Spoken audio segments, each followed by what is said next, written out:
আমি আমার মানে ফাদার মাদারের সবচেয়ে ছোট মেয়ে আমি। তো আমি যখন আসলে আমি শুরু থেকে স্ট্রাগল করে আসছি, যখনই আমি ক্লাস মানে 10 থেকে এসেছি, কেন যেন আমার বাবা মানে খুব বেশি পড়াশোনা করে এটার পক্ষপাতিত্ব ছিল না।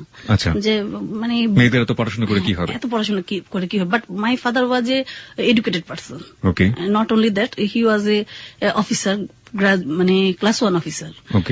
তো আব্বা সবসময় বলতো না মেয়েদের বিয়ে দিয়ে দেই, বিয়ে দিয়ে দিলেই হবে। তো আমি আব্বার সাথে এটা মানে আমি ছোটবেলা থেকে একটু প্রতিবাদী যে আব্বু of course I will complete my graduation, then I will decision what will I do. তো তারপর আমার হোম ডিস্ট্রিক্ট বিক্রমপুর। তো দেখা যাচ্ছে আমাদের দেশে একটা প্রবণতা ছিল যেটা সেটা প্রচন্ড যৌতুক প্রবণতা। তো আব্বা বলতো যে একজন সম্বন্ধ আসতো যে একে সম্বন্ধ সবাই হ্যাঁ মেয়ে okay all right, that's all right, আপনি তো মেয়েকে দিয়ে দিচ্ছেন জাস্ট একটা টিভি, একটা ফ্রিজ, বা আমার ছোট ছেলেটার খুব শখ, বা আমার ছোট মেয়েটার খুব শখ, আপনার মেয়েকেই দিয়ে দিচ্ছেন। তো আমি তখন আমি আব্বাকে এটা বলে প্রতিবাদ জানাই, আব্বা আপনি কি আদৌ কি আমাকে দিচ্ছেন? আমার তো মনে হচ্ছে না, যদি আমাকে দিতেন তাহলে আমার নামে এটা ব্যাংকে ডিপোজিট করে দেন, দ্যাটস মিন আপনি আরেকজনকে দিচ্ছেন, তাহলে তো আমার কোনো মূল্যায়ন রইল না। তো এরপর থেকে আমি নিজে টিউশনই করতাম, নিজের মতো করে নিজে পড়াশোনা করলাম। I have complete my graduation. কতদূর পর্যন্ত পড়েছেন? ডিগ্রি কমপ্লিট করেছেন? ডিগ্রি কমপ্লিট করেছি। ডিগ্রি কমপ্লিট করতে যাওয়ার পরে আমি আসলে স্টাডিটা মানে শুরু থেকে করি। যখন করতে গেলাম তখন আমার সাথে একজনের সাথে পরিচয় হলো, তো ওর নাম হলো গিয়ে রুবেল। আচ্ছা। তো ওর সাথে আমার একরকম অ্যাফেয়ার হলো। অ্যাফেয়ার হওয়ার পরে আমি তখন মাত্র অনলি ফর 3 মান্থের মাথায় আমি ওকে বিয়ে করে ফেলি। মানে আমার বাবা এতে খুব শক্ট পায়, নট অনলি দ্যাট, এভরিবডি। যে এই জন্য বলেছিলাম যে পড়াশোনার দরকার নেই বা কি আসে বিষয়। তো পড়াশোনা করার যখন ওকে আমি বিয়ে করলাম, বিয়ে করার পরে দেন আমি জানতে পারলাম যে হি ওয়াজ অ্যাডিক্টেড। তার মানে আপনার এটা সেকেন্ড ম্যারেজ? জি। ওকে। তারপর কি আর করার, এরপর আমার একটা বেবি আসলো। তো বেবি আসার পর থেকেই মানে কি বলবো যে আমি এতটা মানবতার জীবন যাপন করেছি। আর ওর যে একটা একটা অভ্যাস ছিল, অ্যাডিক্টেড মানুষ, ওর গায়ে হাত তোলার অভ্যাস ছিল, মানে প্রচন্ড রকমই করতো। আর যেহেতু নিজে লাভ ম্যারেজ, আমি ফাদারের কাছে বলতে পারতাম না, মাদারের কাছে বলতে পারতাম না, কোনো সুযোগ ছিল না, নট অনলি আমার শ্বশুর শাশুড়ির কাছেও না। তো যখন আমার বেবিটা আসলো, এটা হলো আরো মানবতার কষ্ট যে আমার বাবা আমাকে যে একটা নর্মালি বেবি হলে যে একটা টিকা দেবে, জেদ করে সে টিকার টাকাটাও দেয়নি, ইভেন আমার শ্বশুর শাশুড়ি। তো আর এদিক দিয়ে আমার অ্যাডিক্টেড হাজবেন্ড বলতেছে যে আমি এই বেবিকে গ্রান্টেড দিব না। তো তাহলে বুঝেন যে তখন আমার একটা সিচুয়েশন কেমন। আমি তখন প্রশিক্ষিত জব করতাম, প্রশিক্ষিত জবটাও ছেড়ে দিলাম। আর ওর আরেকটা যে প্রবলেম ছিল, মানে ও খুবই সন্দেহপ্রবণ, যে এর সাথে কথা বললা কেন, তার সাথে কথা বললা কেন। বাট আমি যখন জবে যাবো বা আমি একটা কিছু করবো, সেখানে তার বাধা। আমি ভাবতাম কি যখন ওর মানে নেশা উঠতো, আমি ভাবতাম টাকা দিলে হি উইল বি, মানে টাকা ওকে বাবা টাকা দিয়ে আসলে সবকিছু পাওয়া যাবে। মানে আমি যে কতটা ভুল বা কতটা বোকা ছিলাম, যাই হোক। তো ওই সময় তেমন কিছুই করতে পারিনি। তারপর জবটা ছেড়ে দিলাম। জবটা ছেড়ে দেওয়ার পরে বেবিটা আসলো। বেবিটা আসার পরে যখন 8 মাস হলো, আমি কখনো মানে ভালো কিছু যে খাবো, এটা আমার ওই সময়টাতে আমার ওই সৌভাগ্যটা হয়নি। এটা আমার আর্থিক সমস্যার কারণে বাবার ওইখানে করতে পারেনি। আর সবচেয়ে প্যাথেটিক যে ঘটনাটা, আমার এক বান্ধবী ছিল, আমাকে বললো যে তুমি একটা কাজ করো, তুমি একটা জবে ঢুকে যাও। একটা জবে আমি ঢুকলাম। ও সেখানে ফোন করে বাধা দিল, আমি সেখান থেকে চলে আসলাম। ও নিজে কি কোনো জব করতো? হ্যাঁ, ও নিজে জব করতো, একটা ধরতো একটা ছাড়তো, একটা ধরতো, মানুষের যে নেচারটা। তারপর যখন 8 মাসের মাথায়, তখন আমি কেন জবে গেলাম, আমি জবে যাওয়ার আগে ওকে বলেছি যে আসলে জবে যাই, বেবিটার তো খরচপাতি আছে, আমি একটা জবে যাই, যেহেতু তুমিও স্টেবল না। তো সেদিন সন্ধ্যার সময় আসলো।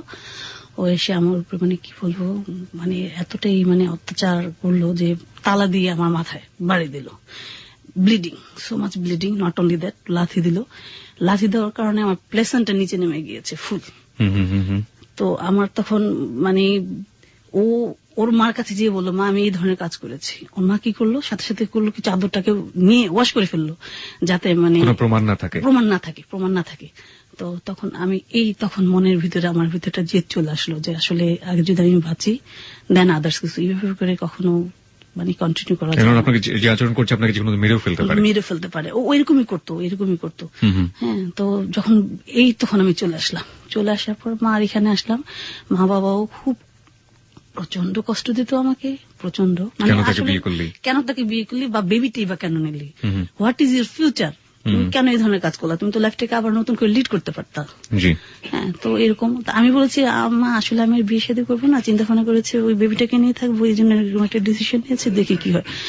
তারপরে 8 মাসের মাথায় যখন চলে আসার পরে এদিকে আমার ভাইয়ের বিয়ে।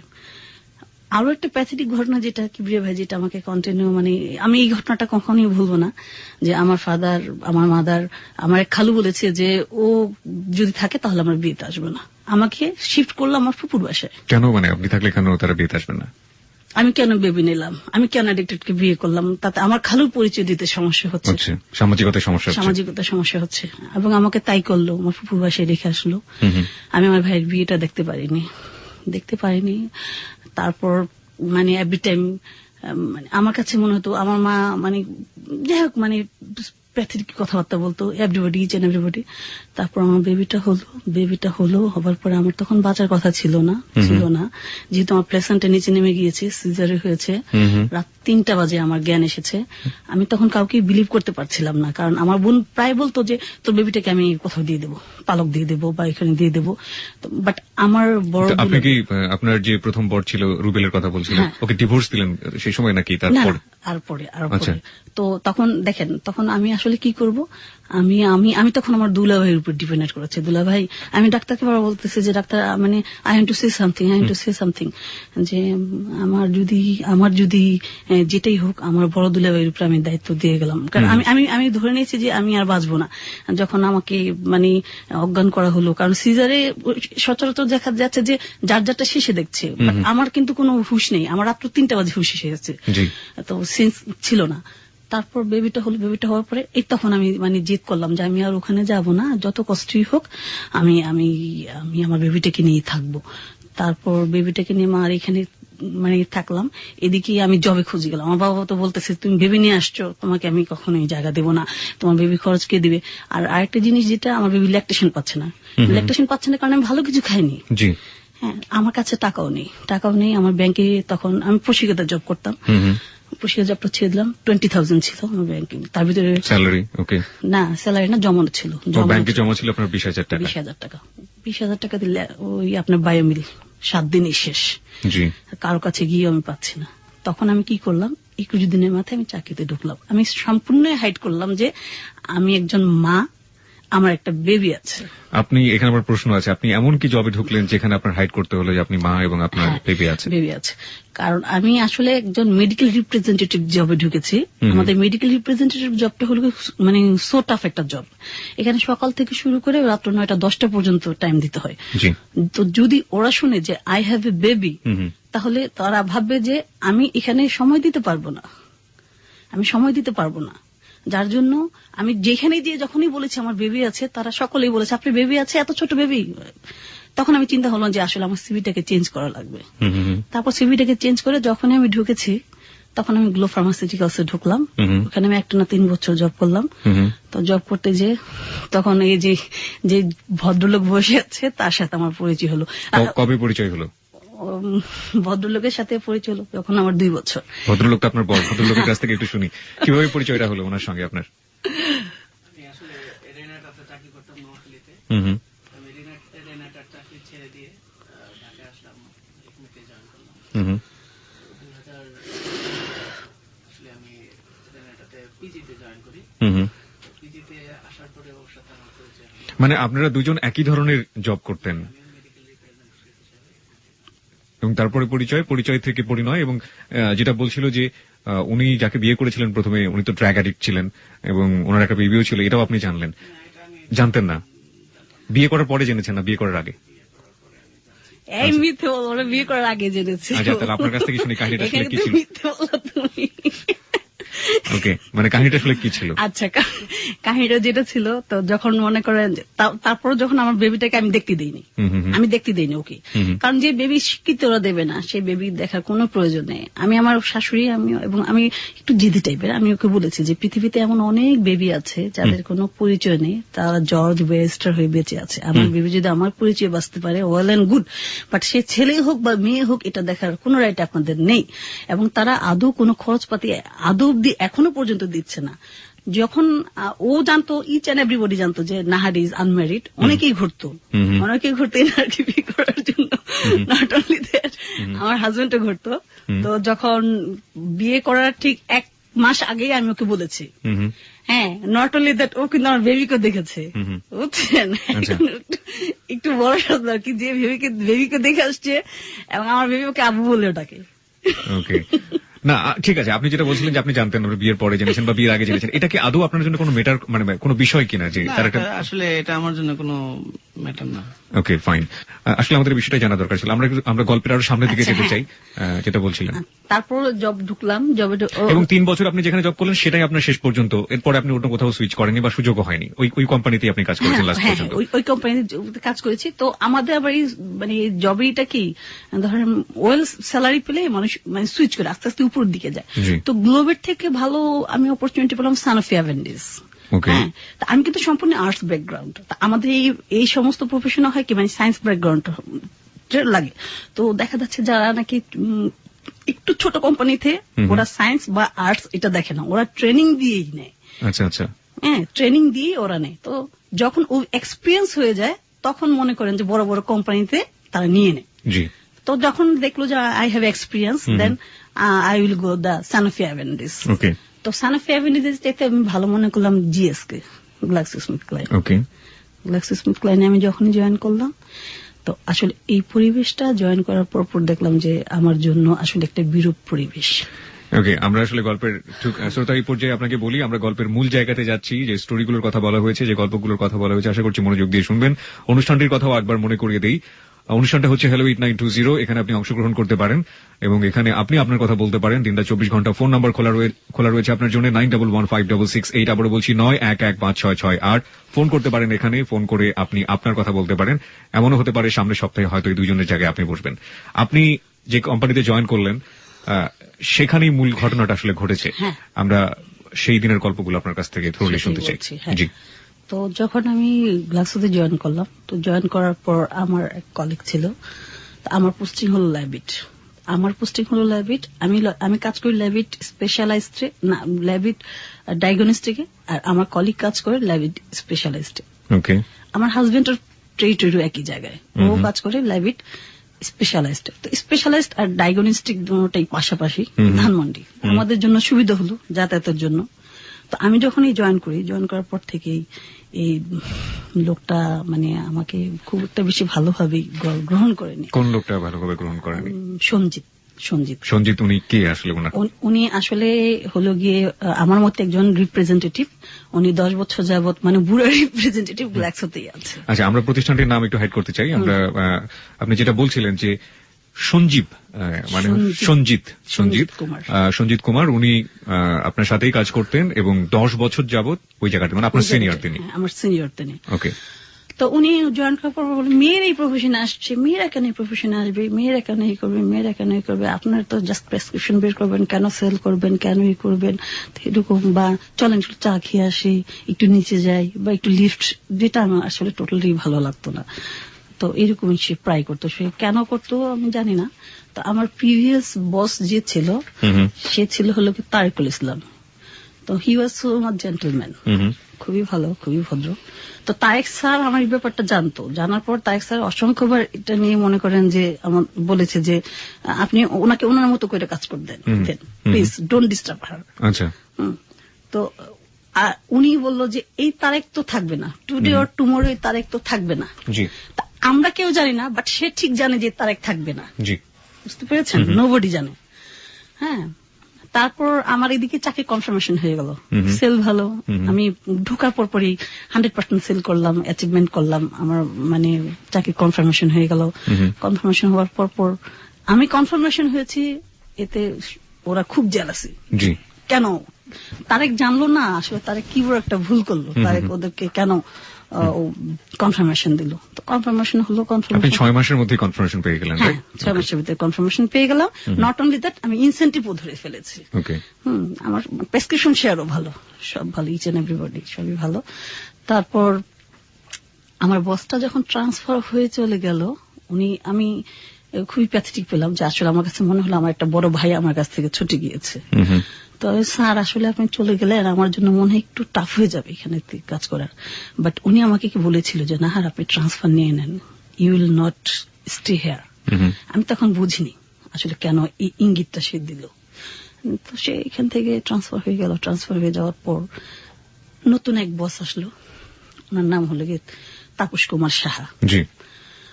উনি চিটাগংয়ে ছিল। এদিকে আবার আমার ফাদার মারা গেল, আমার বাবা মারা গেল।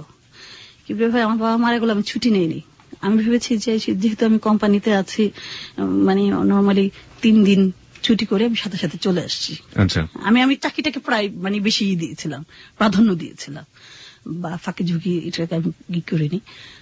তারপর এই জিনিসটা করার পর যখন তাপস কুমার সাহা এসে প্রথম দিন আমাকে বলতেছে যে নাহার, আমি চিটাগংয়ে থাকতে শুনেছি you are a good player, but I do not know যে আসলে সে আমাকে কি ইঙ্গিত করলো, what does he means you are a good player. You are a good player. Okay, তো আমি জাস্ট অ্যাভয়েড দিস, যে আসলে কি বললো, হয়তো বা এইভাবেই বলেছে।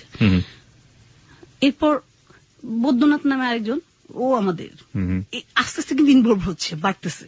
মানে আপনার ক্ষতিকর, আপনাকে যারা ক্ষতি করেছে তাদের সংখ্যাগুলো ধীরে ধীরে বাড়ছে। ধীরে ধীরে বাড়ছে। প্রথমে ছিলেন সঞ্জিত, তারপরে আসলেন আপনার স্যার, কি যেন নাম বললেন, মানে তাপস কুমার সাহা, এবং তারপরে আরো একজন বৈদ্যনাথ। ওরা আসলো, এসে এই বাড়লো, পরিবেশটা বাড়লো। বাড়ার পরে তারপর আমাকে মানে উঠতে বসতে প্রায় যে আসলে যদি বসের কথা শুনেন বা আমাদের কথা শুনেন, you will get promotion, stay করতে পারবেন, নানান রকম প্রলোভন। তো আমি প্রায় মানে অ্যাভয়েড করতাম। আমি আমার হাজবেন্ডকে বলতাম না, কারণ ও হয়তো বলবো যে চাকরিটা ছেড়ে দাও, যেহেতু এখানে আমার বাইরে যাওয়ার একটা প্রমোশন বা একটা আসছে, যে অ্যাচিভার। নট অনলি দ্যাট, আমি জয়েন করার পর ইয়ারলি অ্যাচিভার হয়ে গিয়েছে। 6 মাসের মাথায় আমি ইয়ারলি অ্যাচিভার হয়ে গিয়েছি। তো এই সবকিছু মিলিয়ে দিলে আমি আর কি বলতাম না, আমিও হাইড করে, আমার কিছু দোষ আছে, আমি হাইড করে যেতাম। তো যাই হোক, তারপর এরকম করতে করতে একদিন ওদের এইটা এত পর্যায়ে বেড়ে গেল, আস্তে আস্তে বেড়ে গিয়েছে, যখন দেখছে যে আমি কোনো রেসপন্স পাচ্ছি না। তা আমাদের পিকনিক হলো, পিকনিকে আমরা হাজবেন্ড ওয়াইফ দুজনে গিয়েছি। আমি আবার খুব ভালো ডান্স করতে জানি। তো আমার হাজবেন্ড গান গিয়েছে, আমি ডান্স করেছি, এটা ভিডিও করেছে। আপনি গানও গাইতে পারেন, টুকটাক গান গাইতে পারেন নাকি? টুকটাক গান গাইতে পারি। আচ্ছা, ওরা সেটাকে ওরা ভিডিও করে ম্যানেজমেন্টের কাছে বলেছে যে দেয়ার আর আসলে লোয়ার ক্লাস, ওরা নাচ গান করে বিজনেস বা এই যেতে একটা কিছু, যেটা করে আমাকে আর কি কালার করার চেষ্টা করেছে, অপচেষ্টা আর কি। বিজনেস করে বলতে আসলে কি বোঝাতে চেয়েছে, আমি আপনার কাছ থেকে জানতে চাই আসাদ। মানে বিজনেস বলতে আসলে কি বলতে চেয়েছে, আপনার কি মনে হয়? আসলে ওরা মানে বিজনেস বলতে যেটা বোঝাতে চেয়েছে, যে আপনারা হয়তো সিনেমায় দেখেছেন যে ওই নায়ক গান গায়, তারপরে নায়িকা নাচে, এখানে পয়সা টয়সা উঠে ব্যবসা বাণিজ্য করে এটসেট্রা। এছাড়া আরো বিভিন্ন ধরনের আজেবাজে যে বিজনেস গুলো আছে, জাস্ট এগুলো মেন করতে চেয়েছে ওরা। মানে হয়তো বা এরকম যে ক্লায়েন্ট হিসেবে এখানে আপনি কাজ করেন, বা মানে কি বলা যেতে পারে ব্রোকার হিসেবে এখানে আপনি কাজ করেন, এবং আলটিমেটলি আপনার ওয়াইফকে আপনি ব্যবহার করছেন বিভিন্ন জায়গায়। ব্যাপারটা তো এরকমই। আচ্ছা, তো আমরা সামনের দিকে যাই গল্পের। তো এরকম একটা কিছু মিন করেছে। তারপর তারিখটা ছিল মেবি 20-22 তারিখ, আমার না, হ্যাঁ 4 তারিখ ছিল। 4 তারিখে আমাদের মিটিং ছিল। তো আমাদের তো আসলে সেল করতে হয়, একটা প্রোডাক্টের উপরে তারা দেয়, ডিসকাউন্ট দেয় অনেক সময়। তো ডিসকাউন্ট হয়েছে, আমি আমার বসকে বললাম, স্যার তো ডিসকাউন্ট দিয়েছে, আমি কি প্রোডাক্টে সেল করবো? This track was downloaded from fusionbd.com. তো বস বললো যে হ্যাঁ ঠিক আছে, করেন। তো আমি আমার মোবাইলে সেদিন সমস্যা, অটোমেশনের সমস্যা। তো সমস্যা দেখে আমি যে বৈদ্যনাথকে বললাম কি, দাদা আপনি মোবাইল থেকে আমি এটাকে পাঠিয়ে দিই। তো বৈদ্যনাথ বললো ওকে দেন। আমি পাঠিয়ে দিয়েছি। আমি ভেবেছি যে অর্ডারটা যায়নি, বাট অর্ডারটা সেদিন গিয়েছে, অটোমেশনে ছিল 100 200 বক্স। দোকানদার ডিসকাউন্ট দেখে উনি সব রেখে দিয়েছে। এখন ওরা তো অনেকদিন যাবত ক্লু খুঁজছে, বুঝছেন, যে কোনো ভাবে হোক একটা সুবিধা আদায় করার জন্য, সুবিধা আদায় করার জন্য। এখন মনে করেন যে আমাদের আসলে আমি যদি এটা ওপেনলি না বলি তাহলে তো দর্শকরাও বুঝবে না যে আসলে জিনিসটা কি। যেমন ধরেন আমাদের টার্গেট দেয়, ছেলে মেয়েদের টার্গেট দেয়, স্কোয়ার বিক্সিমকো বা ব্র্যান্ডটা যেখানে বলেন, তো টার্গেট দিলে হয় কি অনেক সময় ডিসকাউন্ট দিয়ে দেয়। ডিসকাউন্ট দিলে হয় কি আপনার কেমিস্ট একটু বেশি রেখে দেয়। আবার অনেক সময় হয় কি যে ছেলে মেয়েরা সেল করতে পারতেছে না, যে চাকরিটা টিকবে না, তখন তারা কি করে মিডফোর্ডের পার্টির সাথে কমিউনিকেশন করে তারা ওখানে সেল করে দেয়। আচ্ছা, তো এখন তারা বলে যে মিডফোর্ডের পার্টির কাছে সেল করলে হবে কি প্রেসক্রিপশন কমে যাবে, ডিমান্ড কমে যাবে। আসলে এটা রং, এটা করা যাবে না। ওরা ম্যানেজমেন্টকে এটাই বোঝানোর চেষ্টা করেছে যে আমি মিডফুড পার্টির কাছে সেল করেছি, বাট আমার কেমিস্ট লিখিত দিয়েছে মজুমদার ফার্মেসি যে আমি সব রেখেছি। আমি তাকে যে এটাও দেখিয়েছি, এবং উনি আমাকে একটা শোকজ চিঠি দিয়েছে, যে চিঠিতে কিনা লেখা ছিল যে যখন 50 বক্স আমি প্যারাপ্যারাল ট্যাবলেট সেল করি তখনই সে আমাকে ফরবিডেন করেছে যে আপনি আর সেল করেন না। বাট আমি সাথে সাথে আমার সিডি স্যারের কাছে যে দেখিয়েছি, স্যার দেখেন একই দিনে 2টা ইনভয়েস হয়েছে 100, তাহলে সে আমাকে কি করে করলো। সিডি স্যার বললাম ব্যাপারটা দেখছি। আমি বললাম স্যার সঞ্জিত কিন্তু আমাকে ডিস্টার্ব করে, প্লিজ। আমি লিখিত অভিযোগ দিলাম। আপনার কোম্পানিতে আপনি প্রথম লিখিত অভিযোগ দিলেন সঞ্জিতের বিরুদ্ধে? হ্যাঁ। ওকে, আপনি কি উল্লেখ করলেন আপনার লিখিত অভিযোগে? লিখিত অভিযোগে বলেছি যে ও আমাকে ডিস্টার্ব করে, আমি কোথায় আছি, কি করছি না করছি। নট অনলি দ্যাট, ও আমাকে ব্যাড প্রস্তাব পর্যন্ত দেয়। আচ্ছা দেখেন, তাহলে কোম্পানি তার বিরুদ্ধে কি অ্যাকশন নিল? কোম্পানি তার চাকরি না খেয়ে কোম্পানি তাকে ট্রান্সফার করলো জামালপুর। আচ্ছা, সঞ্জিত জামালপুরে ট্রান্সফার হয়ে গেল, মানে কিছু একটা অ্যাকশন নিয়েছে কোম্পানি। হ্যাঁ, যে অ্যাকশনটা নিয়েছে তাও এটা just was A I wash, otherwise nothing. তারপর তাপস কুমার কি করলো? সঞ্জিতের ট্রান্সফার শেখালো। সঞ্জিতকে ট্রান্সফার করলো কোথায়? ল্যাবির থেকে কলাবাগান। তাহলে কি বলবেন? It just was eye wash, আর কিছু না। নট অনলি দ্যাট, আমি তারপরে যে বললাম যে তাপস বা বৈদ্যনাথ ইচ এন্ড এভরিবডি আমার সাথেই করতেছে, স্যার সামথিং হ্যাজ, কিছু একটা রং, প্লিজ আপনারা এই করেন। আর আপনার ইনভেস্টিগেশনে যাবেন, আপনার ইনভেস্টিগেশনে যাচ্ছে না, যেখানে আমার ওষুধ পড়ে আছে। তারা মানে কোনো কিছু না, ওই যে আমাদের সিস্টেম আবার কি, মানে বস যে রিপোর্টটা দিবে, মানে চাকরির যে সিস্টেমটা, যে আসলে অফিসের যারা আছে তারা তো কেউ ফিল্ডে যায় না, বস দিবে আরএসএম কি রিপোর্ট, বসের রিপোর্টই 100%। ইমিডিয়েট বসের রিপোর্টই আসলে ইমিডিয়েট বস যা বলবেন সেটাই আসলে কথা। ওকে, আর আপনার ইমিডিয়েট বস কি ওনারাই ছিলেন, এই বৈদ্যনাথ, সঞ্জিত এবং তাপস কুমার? আর আরেকটা জিনিস যেটা, তাপসের বস ছিল সিরাজুল। ওকে, আচ্ছা, সিরাজুল আবার কি করেছে? এই সিরাজুল হলো গিয়ে জোনাল সেলস ম্যানেজার। তার পক্ষে যারা থাকে সে ঢাকার বাহির থেকে সবগুলোকে এখানে নিয়ে এসছে। তার বিপক্ষে ও যে Tarekul Islam, he was a gentleman.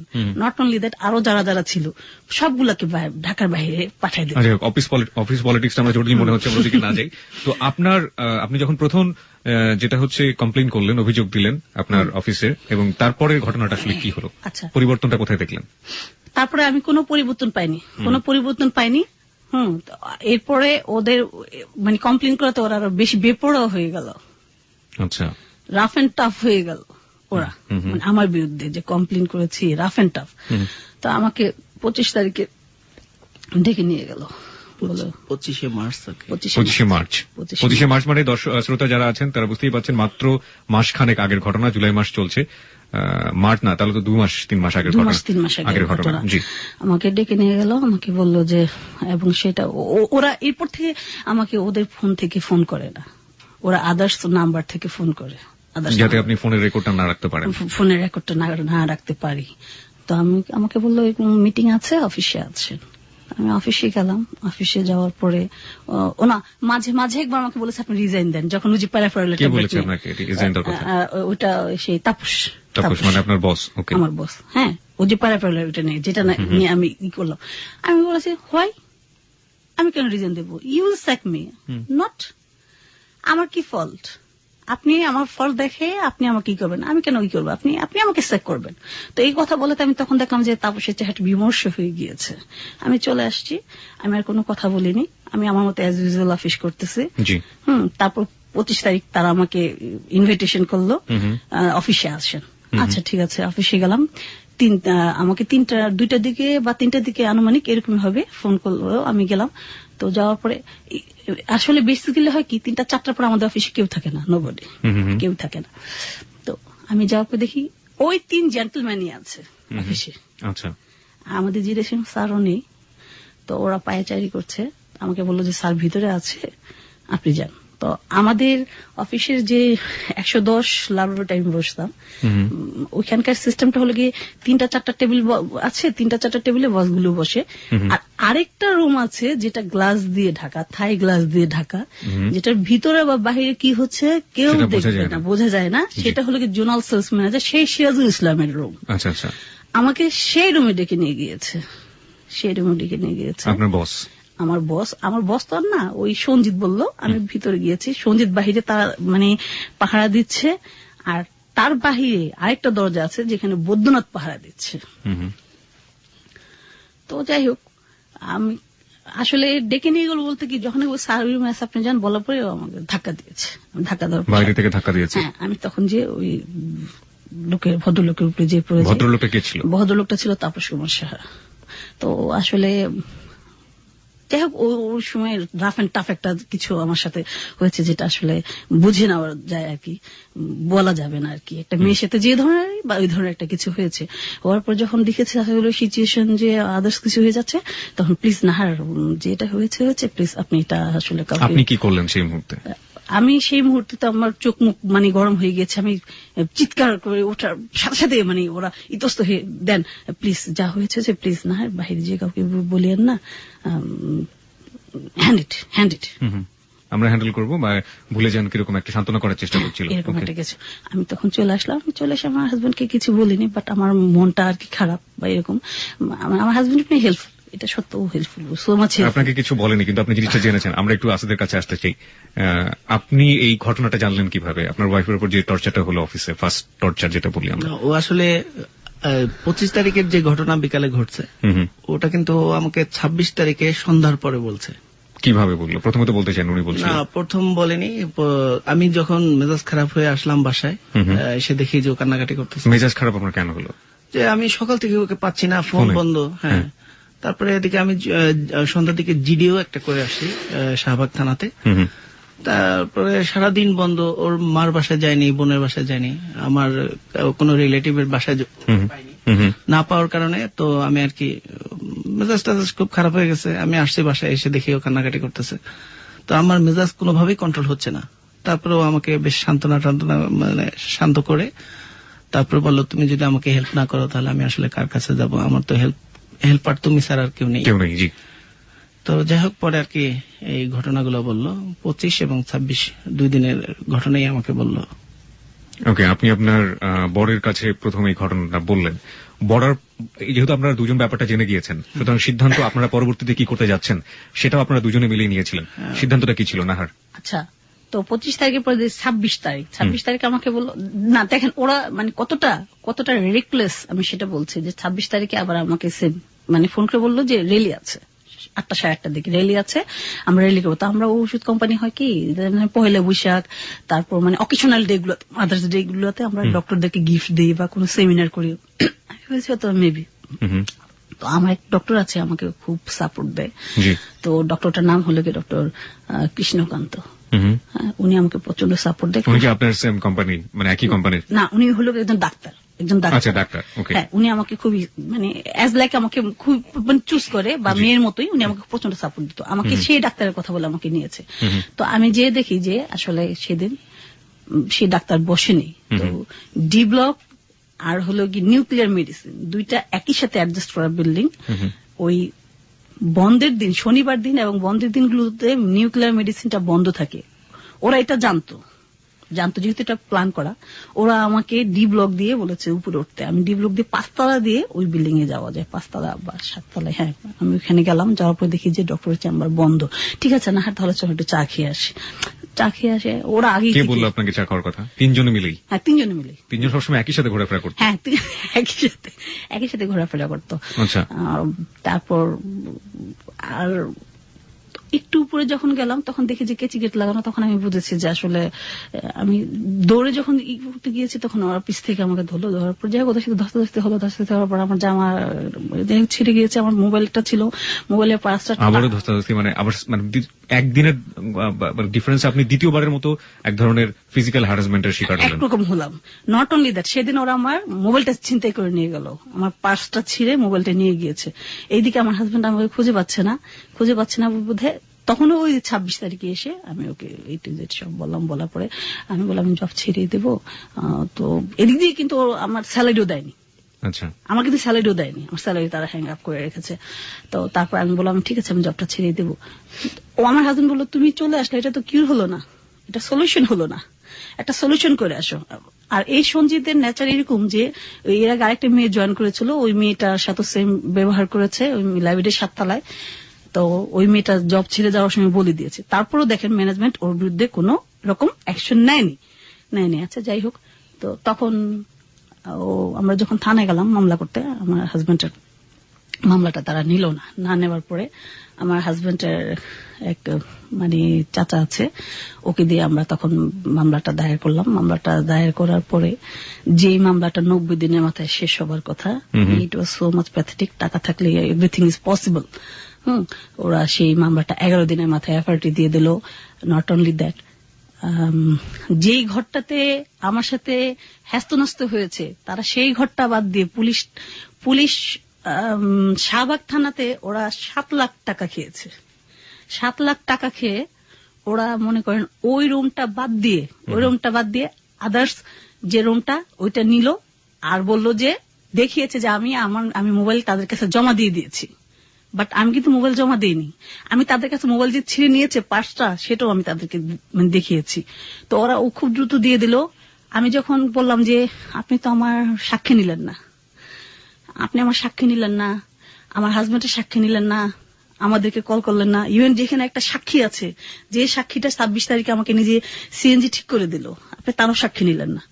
তখন পুলিশ আমাকে বলে কি যে শুনেন, কখনো কি শুনেছেন যে পুলিশ কনস্টেবল এবং আদার্স লোকজন মিলে একজনের সাথে মানে রাফ অ্যান্ড টাফ বিহেভ করে? আমি তখন তাকে বলেছি কখনো কি শুনেছেন যে গ্রামের মোড়ল একা গিয়েছে একটা মেয়ের সাথে রাফ অ্যান্ড টাফ বিহেভ করতে? আপনারা পুরুষটাই তো সবাই মিলেই করেন, আবার আমি একটু ভাগ খাইলাম তোর একটু ভাগ দিলাম, আপনি কেন কথাটা বললেন? আমি যখন এই কথাটা বলেছি, বলার পর সে কোনো উত্তর দেয়নি। আপনি কিভাবে জানলেন যে পুলিশ 7 লাখ টাকা ঘুষ খেয়েছে? আসলে পুলিশ কিভাবে করে জানলাম, আমারই অফিসে কোনো না কোনো তো শুভাকাঙ্ক্ষী অবশ্যই আছে, হয়তো আমি বললো তার চাকরির সমস্যা হতে পারে। ঠিক আছে, তাহলে আমরা যাচ্ছি না ওই বিষয়টাতে। আপনি জানলেন যে পুলিশ ঘুষ খেয়ে আপনি প্রথম মামলা করলেন। প্রথমত আমি একটু সামারি টানতে চাই, গল্পের একটু সংক্ষিপ্ত টানতে চাই। সেটা হচ্ছে প্রথম আপনি অফিসে কমপ্লেন করেছেন, অফিসে অভিযোগ দিয়েছেন, সেখান থেকে তারা বিভিন্নভাবে রেহাই পেয়ে গেল। তারপরে আপনি প্রথমবারের মতো পুলিশের কাছে গেলেন এবং পুলিশের কাছ থেকে তারা আপনি বলছেন যে তারা মোটা অঙ্কের ঘুষ দিয়ে তারা ওখান থেকে বের হয়ে আসলো। নট অনলি দ্যাট, শুনেন পুলিশ আমাকে কি বলে হুমকি দিয়েছে শুনেন। তাহলে পুলিশ আমাকে বলেছে যে অফিসের লোক ব্যর্থ হয়েছে, বাট পুলিশ কিন্তু কখনো ব্যর্থ হয় না, এই কথাটা আমাকে বলেছে। আমি একটা সময় না পেরে এক সাংবাদিককে নিয়ে গিয়েছি, সাংবাদিক মুস্তাফিজকে। আচ্ছা, আমরা পুরো নামগুলো বললে এই ঘটনার স্বার্থে আমরা মনে হয় কি কিছু নামগুলো আমরা গোপন করতে চাই। আচ্ছা ঠিক আছে, তো যাই হোক, তারপর মানে ওরা ওনাকেও একরকমই করলো। তো আমি সেখান থেকে কোনো আমি রেসপন্স পাইনি। তখন আমি চলে আসছি আমার মতো, আসলে আমাদের তো টাকা নেই, পয়সা নেই, আমরা তো আসলে পারবো না। আমি আমার হাজবেন্ডকে বললাম যে আমি এই জন্য চেয়েছিলাম যে আসলে এগুলোতে যেতে নেই, যেহেতু ওদের অনেক টাকা। সাংবাদিক গিয়ে কি করলেন? সাংবাদিক গিয়ে যখন বললো যে আপনি ওনাদের কোনো স্বাক্ষর নিচ্ছেন না, আপনি আমাদেরও কোনো নিচ্ছেন না, আসলে ঘটনাটা কি, তখন সেই সাংবাদিককে বলেছে পুলিশরা ওরা নাকি দিনের ভিতরে এরকম 100টা সাংবাদিক পয়দা করতে পারে। আচ্ছা, পুলিশ বলেছে এবং পুলিশ সাংবাদিককে টিকটিকি বলে ডাকে, যেটা আমি জানতাম না, আমি নতুন ভাবে জানলাম। ওকে যাই হোক, তো এই আর কি অবস্থা। তো তখন ওখান থেকে চলে আসার পরে আর মানে আমরা কিছুই বললাম না। এখন সেই সাংবাদিক আপনার জন্য কিছু করতে পারেনি? না, সাংবাদিক তো অপমানিত হয়ে আসলো, সাংবাদিক আর কি করবে। হ্যাঁ, তারপর ওখান থেকে যখন চলে আসার পরে দেখেন ভাইয়া একটা মজার ঘটনা, যেটা এতদিন আমার চাকরি কনফার্মেশন হলো, আমার পারফরমেন্স ভালো, আমার সব ভালো, তো এখন ম্যানেজমেন্টের কাছে মনে হচ্ছে যে মাই সার্টিফিকেট ওয়াজ ফেক। আমি এখানে আপনি সাংবাদিক নিয়ে একটা কথা বলেছেন, আমি সাংবাদিক নিয়ে আপনার কাছে একটা প্রশ্ন রাখতে চাই এবং রেখে আমরা একটা ছোট বিরতিতে যেতে চাই। 5 তারিখে আপনার পত্রিকায় বাংলাদেশের সবগুলো শীর্ষস্থানীয় পত্রপত্রিকায় আপনাদের রিপোর্টটা এসছে, খিলগাঁওয়ে দম্পতি অ্যাসিড দগ্ধ। এই 5 তারিখের পরে আপনাদের সাথে কোনো সাংবাদিককে যোগাযোগ করেছে এই ঘটনার পরে, বা কোনো পত্রপত্রিকায় কোনো ফলো রিপোর্ট করা, বা আপনাদের অবস্থা কি, আপনার ভিকটিম কি অবস্থায় আছেন, সেগুলো নিয়ে কোনো রিপোর্ট হয়েছে? হ্যাঁ হ্যাঁ, সেটা হয়েছে। সেটা হয়েছে, দু একটা পত্রিকাতে এগুলো এসছে। হ্যাঁ, না, দু একটা পত্রিকা বলতে যেমন সাপ্তাহিক 2000 পত্রিকায়, সাপ্তাহিক 2000 পত্রিকার যে সাংবাদিক ভাইয়া, হানিফ ভাইয়া উনি, এবং মানবাধিকার পত্রিকার, যেটা এটা খুব রিসেন্টলি, সম্ভবত কাল পরশু আমাদের এটা বের হচ্ছে, রিপোর্টটা আসছে। ওকে, যাই হোক, খবরের জন্য আমরা ছোট্ট একটা বিরতি নিচ্ছি শ্রোতা। আর এ পর্যায়ে আমরা একটু বলে রাখতে চাই, এই ঘটনার বাকিটুকু আমরা খবরের পরপর এসে আপনাদের বলতে চাই, ঘটনাটা আসলে কোন দিকে গেল এবং কিভাবে আমরা ঘটনাটি নিয়ে গেলাম। আপনারা আশা করছি আমাদের, যেটা হলো যে আপনি ন্যায় বিচার পেলেন না। আমরা মূল ঘটনার দিকে যেতে চাই ধীরে ধীরে, সময় আমাদের হাতে বেশি নেই, তো বাকি গল্পটুকু শুনতে চাই আপনার কাছ থেকে। আচ্ছা, তো যখন মূল পেলাম না, তারপর তো আমরা চলে আসার পরে এখন কোম্পানি আমার বিরুদ্ধে একটা, নেক্সট যেটা কোম্পানি আমার বিরুদ্ধে একটা মামলা করলো, যে সেই মামলাটা হলো কি মাই সার্টিফিকেট ওয়াজ ফেক। কোম্পানি আপনার বিরুদ্ধে মামলা করলো, কেন মামলা করলো? মানে কোম্পানি, আচ্ছা হ্যাঁ, এই হলো মূল পয়েন্ট। মানে কোম্পানি আসলে এটা কেন করলো, আমি প্রিভিয়াস যে মামলাটা করেছে সেটা মানবাধিকার পত্রিকাতে আসছে। আসলে কোম্পানি আসলে যে জিনিসটা মনে করেছে সেটা হলো গিয়ে, একটা মেয়ের রেপুটেশন খারাপ হোক, it does not matter, but কোম্পানির reputation, it is a big matter. কোম্পানির ইমেজে সমস্যা হোক, এটা কোম্পানি চায়নি, যে কারণে আপনাকে মামলা করলো। তো তারপর মামলা করার পর সেখান থেকে আমি জামিনে চলে আসলাম। এর ভিতরে ওরা মানে অসংখ্যবার ভয়ভীতি দিয়েছে, প্লাস হুমকি দিয়েছে যে মামলা তুলে নাও, আমার হাজবেন্ডকে বা আমাকে একেবারে মানে পায়ের নিচে ফেলবে, বা এই জন্য মানে একটা এসিড মারবে, বা এই ধরনের নানা ধরনের হুমকি দিতে থাকতো, এটা কন্টিনিউয়াস করতে করবো। তারপর মামলাটা করার পর মামলা থেকে যখন আমি চলে আসলাম, জামিনে আসার পরে, তারপর বলো তুমি পরে কি করলা, এরপর আমি একটু ওর কাছে হ্যান্ড ওভার করছি। জি প্লিজ। জামিন আসার পরে মানে ব্যাপার হলো যে ওকে যে ফেক সার্টিফিকেট মামলা দিছে, এটা হলো চিটিং মামলা। তো এখানে 4টা ধারা দিছে, তো 4টা ধারার 2টা ধারা ছিল যে নন বেলেবল। তো আমরা ওখানে এক উকিলের সহায়তায় আমরা হাইকোর্ট থেকে ওর জামিনে নিয়ে আসছি। জামিনে আনার পরে ওকে বিভিন্ন ধরনের হুমকি দিত। তারপরে খিলগাঁর ওখানে একটা, মানে কোম্পানি আপনাদের এগেনিস্টে বা আপনাদের বিপরীতে যে মামলাটা করেছিল সেটা হচ্ছে আপনারা কোম্পানির এগেনিস্টে চিট করছেন। হ্যাঁ, চিট করছে, ও নিজে চিট করছে, এর জন্য ওর বিরুদ্ধে আর কি মামলা দিল। আচ্ছা, তো যাই হোক, ওকে জামিন আনার পরে ও এই কাগজগুলো আমি আবার আমার ছোট ভাই সাংবাদিক, ওকে দিয়ে আমি গুলশান থানায় পাঠালাম। এটা অবশ্য থানার মামলা। গুলশান থানায় পাঠালাম, আবার সেখান থেকে কোর্ট হয়ে আবার এই ওয়ারেন্ট আসছে আপনার খিলগাঁ থানায়, যেহেতু আমরা খিলগাঁ থাকি। তো খিলগাঁতে আসার পরে ওখানে আবার এই জামিনের কাগজ দিয়ে আসলাম। তারপর দিয়ে আসার পরে ওরা যখন এটা মেসেজটা জানতে পারলো, মানে ওরা আগুন টু ফায়ার হয়ে গেল। মানে এখন যে কি করবে, ওকে মোবাইলে হুমকি দিচ্ছে যে পায়ের তলে ফেলে গর্দান 2 ভাগ করে ফেলবো, দেখি তোদের কে ফিরায়, কে তোদের হেল্প করে। কোম্পানির আপনি যে 3 জনের কথা বলছিলেন সেই 3 জন না, ওরা ছাড়াও অন্য আরেকজন লোক আছে, পারভেজ নাসিম এবং কাজী নজরুল, এরা আর কি মরিয়া হয়ে উঠলো। হ্যাঁ, এইচআরের হেলাল তোকে দিব্যি বলছে যে তোর মুখে অ্যাসিড মারলে কে ঠেকাবে, তো অস্তি বস্তির ছেলে মেয়ে, কে তোদের পিছনে আসবে, রাস্তায় পড়ে থাকবি, কেউ দেখবে না। তারপর যাই হোক, ওকে আমানুল্লাহ মার্কেটের সামনে ওরা একটা মাইক্রোতে করে আসছিল। তো আসার পরে ওখানে লাবণী খন্দকার নামে একটা মেয়ে ছিল, যে ওর সাথে একসাথে কাজ করতো। তো ওই মেয়েটাও ওদের সাথে ছিল ওই সময় আর কি। ওর মানে ওকে আমানুল্লাহ মার্কেটের সামনে, আসলে আমি জানি না কি করতে আসছিল, ওকে মেবি ধরে নিয়ে যাওয়ার জন্য আসছিল। আমানুল্লাহ মার্কেটের সামনে আপনি আছেন, ওটা জানলো কিভাবে? ওই লাবণী খন্দকার আমাকে ফোন করেছিল। সেদিন ছিল 22 তারিখ, মেবি বন্ধের দিন। কোথায় আছিস? তাই আমি বললাম যে ফ্লাইওভার দিয়ে নিচে আমুল্লাহ মার্কেটের এখানে আছে। লাবণী খন্দকার কি আপনার? ও হলো কি প্রিভিয়াস কলিগ। আসলে যে কথাটা আমার একটা মূল একটা পয়েন্ট যেটা ভুল হয়ে গিয়েছে, ওরা আমার বিরুদ্ধে যে মামলাটা করলো, যে ফেক সার্টিফিকেট, ওরা আমাকে বলেছে, মানে মামলাতে এটা উল্লেখ করেছে যে ওরা মানে স্বহস্তে দরখাস্ত সহ ওরা মানে পাবলিক দিয়েছে। বাট আমি কিন্তু এক্সপিরিয়েন্সের আলোকে গিয়েছে, আমি সেখানে কোনো স্বহস্ত দরখাস্ত দিইনি। আমি সেটা চ্যালেঞ্জ করেছি, হোয়ার ইজ মাই মানে দরখাস্ত, আমার লেটার কোথায়, তারা সেটাও দেখাতে পারেনি। তারপরেও গুলশান থানা আমার বিরুদ্ধে মামলাটা নিয়েছে।